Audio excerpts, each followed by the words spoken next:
Okay, we're back from the store in a flash, and we're putting a binder together here.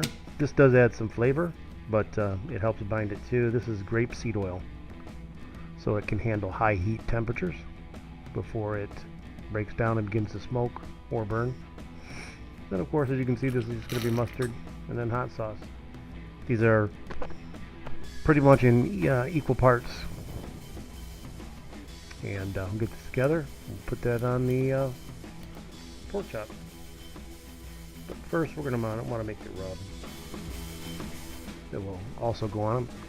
So the rub's going to be my chili powder here, my salt, paprika, smoked paprika, that is, oregano, garlic powder, which is actually roasted garlic powder, which lends another aspect to it, and then pepper. So I'm going to be doing a little over a tablespoon of chili powder, a teaspoon of my salt, just use seasoned salt, and then the rest of the ingredients are all teaspoons, except maybe a little bit more in the garlic powder. You can do a teaspoon and a half in the garlic powder.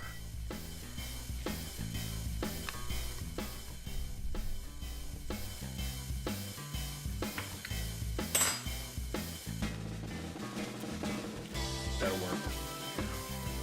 So here's the twins, the chops, the binder, and the rub. You can cook these literally 100 different ways. We all know that, right?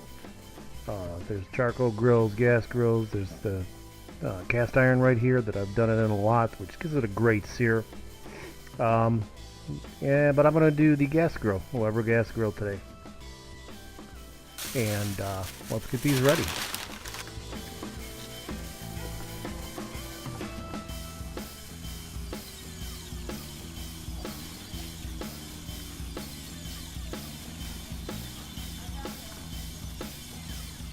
I do like to use gloves instead of brushes when I can. No washing the hand required, no washing the brush required, and I can control things a lot better this way. But that's just a personal preference.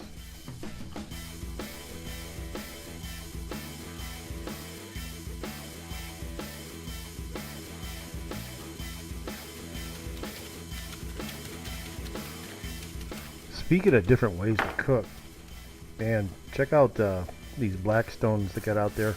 I know the grilling and cooking community knows all about this, but if you haven't happened to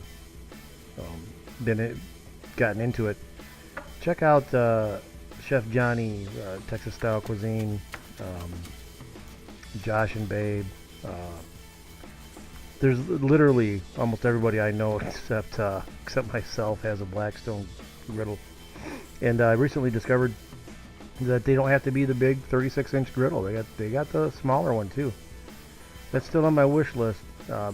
Backwoods Gourmet uses it, and this won't go to waste. We're gonna put it up here. Probably use it tomorrow for some chicken wings or fish. Don't know yet.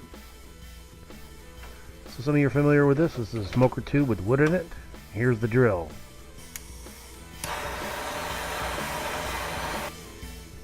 Get that baby on fire, let it burn for 5 minutes, cap it off so it's just smoking, and then let those pork chops get some smoke on them.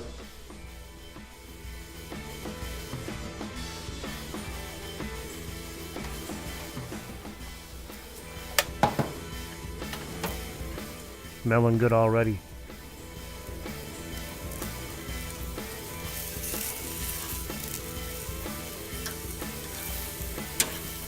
Love that sizzle. So what we want to do here is about 4 to 5 minutes per side, since I'm grilling these a little more hot than most people do. You want the internal temperature to be between 135 and 145. Some people think 135 is a little too rare, but it's very juicy that way. But anywhere between those 2 points is where I like them. It's not like 145 is going to dry them out.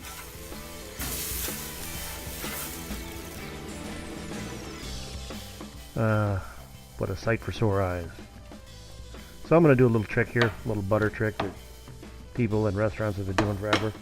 If I had had time, I would have melted the butter and put it on with a brush, but this will work too. The heat of the meat will make the butter melt, And then we're going to let it rest for 5 minutes and try it out.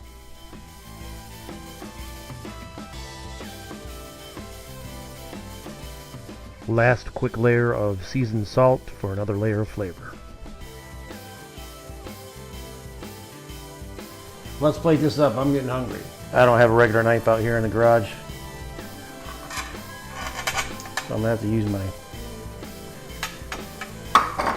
Big Bertha. Smells great. See how it goes. Oh wow. Very juicy.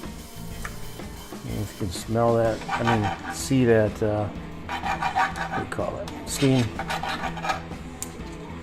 Super hot.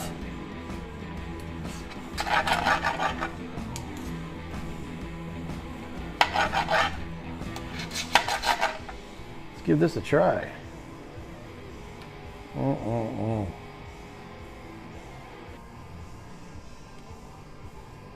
Nice.